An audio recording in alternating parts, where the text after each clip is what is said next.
Every year, new SUVs hit the market promising reliability, luxury, and value.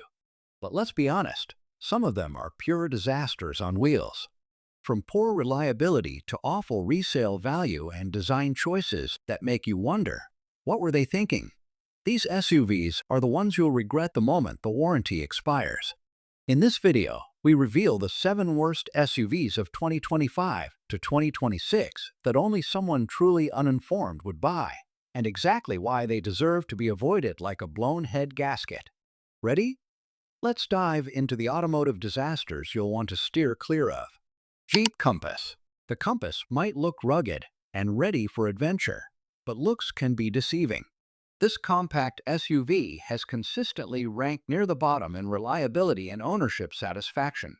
The 2.0 liters turbo engine sounds impressive on paper, but in the real world, it's sluggish, noisy, and frequently underperforms in highway merging or uphill climbs. Transmission tuning is clunky, and fuel economy doesn't live up to rivals. Sure, it has that signature Jeep face, 7-slot grille, sharp lines, but it's all smoke and mirrors. The Compass tries to mimic the Cherokee and Grand Cherokee, but feels like a toy version once you get close. Step inside, and things go south fast. The cabin feels cheap, plasticky, and noisy. Infotainment glitches are common, and backseat space is tighter than many sedans. Even the higher trims don't feel worth the premium. The Compass is notorious for poor reliability, weak resale value, and dealer service nightmares. It gets outclassed in every category by competitors like the Honda HR-V and Mazda CX-30. Unless you love visiting the mechanic, avoid it. Speaking of disappointing performance, this next SUV will shock you, especially at its price. Chevrolet Blazer. The name Blazer used to mean something, but today's Chevy Blazer? It's an overpriced, underwhelming crossover that's more mall crawler than Trail King. Even with a 3.6 liters V6 option, the Blazer never feels as powerful as its looks suggest. The steering is vague, and AWD handling is unimpressive. You'll also get average fuel economy at best, and not much towing capacity for the price. It does look aggressive, bold front grille, Camaro-inspired lines, but that sporty styling is just that, styling. There's no real off-road capability to back it up. It's a sheep in wolf's clothing. Here's where it really stings. For the price, the Blazer's interior feels dated. Hard plastics, small digital screens, and a design that hasn't aged well. Even rivals like the Hyundai Santa Fe and Nissan Murano feel more modern inside. It costs like a premium SUV, but lacks tech, performance, and comfort to match. Combine that with poor resale value and lukewarm reliability scores, and the Blazer is a classic example of a good name being ruined by bad execution. Next up is an SUV that tries to be cool, but ends up as one of the dumbest buys you can make. Volkswagen Taos. Volkswagen markets the Taos as a premium feel compact SUV with upscale touches. But in reality, it's one of the most problematic SUVs in its class. It's powered by a 1.5 liters turbocharged engine that suffers from turbo lag, jerky shifts, and an 8-speed transmission that's been plagued with software issues. AWD models use a completely different dual clutch system that's even worse. Sleek and modern, yes, it fits the VW design language well. But the body panels and materials feel thin and cheaply built, and fit and finish issues are common, especially after a year or two of use. Volkswagen interiors used to feel solid, but the Taos feels hollow, with stiff seats, slow touchscreen response, and climate controls buried behind confusing menus. Not exactly driver-friendly. Taos owners report frequent engine stalling, electrical failures, and climate control breakdowns. Reliability has been so poor that Consumer Reports dropped it from recommended lists entirely.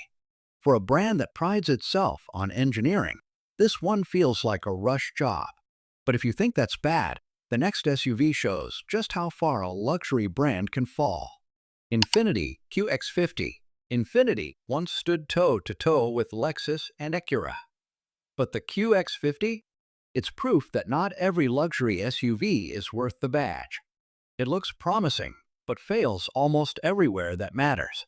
The big pitch is its VC turbo engine, a world-first variable compression turbo. Sounds amazing, right? In reality, it's clunky, noisy, and underperforms in real-world driving.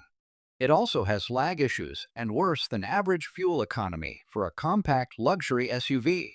It does look elegant, sleek silhouette, sharp headlight design, but that beauty is only skin deep. Build quality issues have led to premature wear, paint issues, and body creaks after a few years. Dual-screen infotainment looks futuristic, but is a disaster to use, laggy, confusing, and outdated. Seat comfort is decent, but the materials feel mid-range, not luxury. Lexus and Acura both do better for less. The QX50's engine complexity means high repair costs, low resale value, and questionable long-term reliability. It tries to be high-tech and luxurious, but fails on both fronts. Simply put, you'd be smarter buying a loaded Honda CR-V. That's the halfway point. But trust me, the next three SUVs are even worse. Toyota CHR. Toyota usually means reliability, but not this time. The CHR was Toyota's attempt to make a bold, youth-targeted crossover.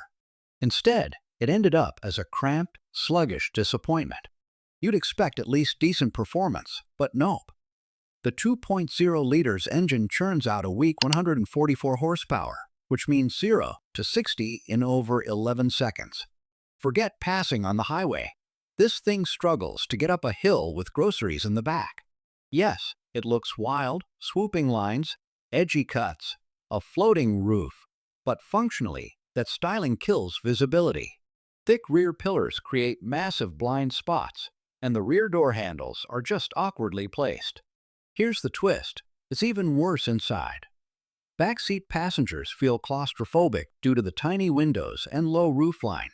Cargo space is pitiful, and tech features are a generation behind. No AWD option either. It's all show, no substance. The CHR fails to deliver on all fronts. It's slow, impractical, and way overpriced.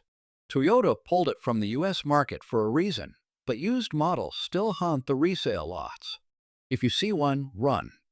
From underpowered to just plain unreliable, this next SUV is an embarrassment to the badge. Ford EcoSport. The EcoSport might be the smallest SUV Ford ever built, but it's also one of the worst. Even Ford knew it, because they discontinued it in 2022, but used ones still linger, and people still fall for them. Underpowered engines and terrible ride quality define the EcoSport.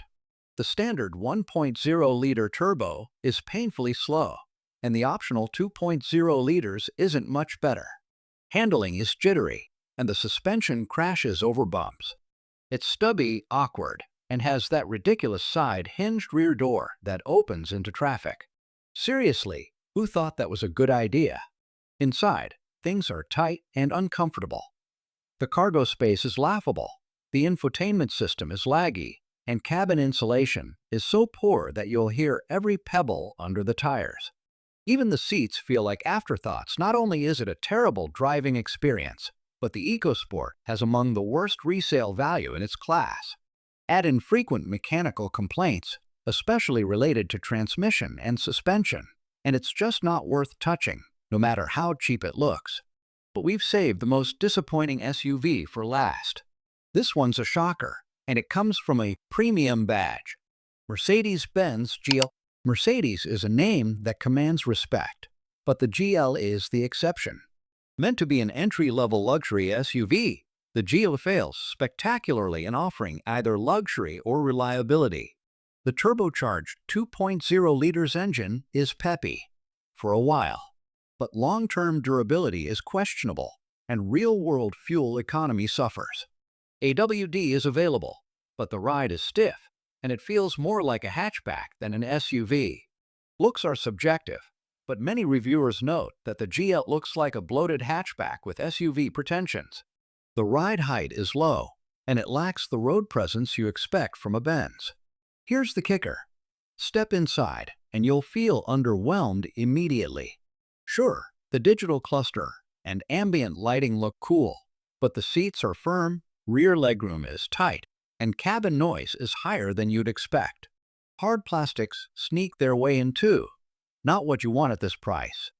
Infiniti's reliability ratings are among the lowest in its class. Consumer Reports and JD Power have both flagged it for transmission, electrical, and infotainment issues. Maintenance costs are high, and resale is weak. In short, you're paying for a badge, and not much else.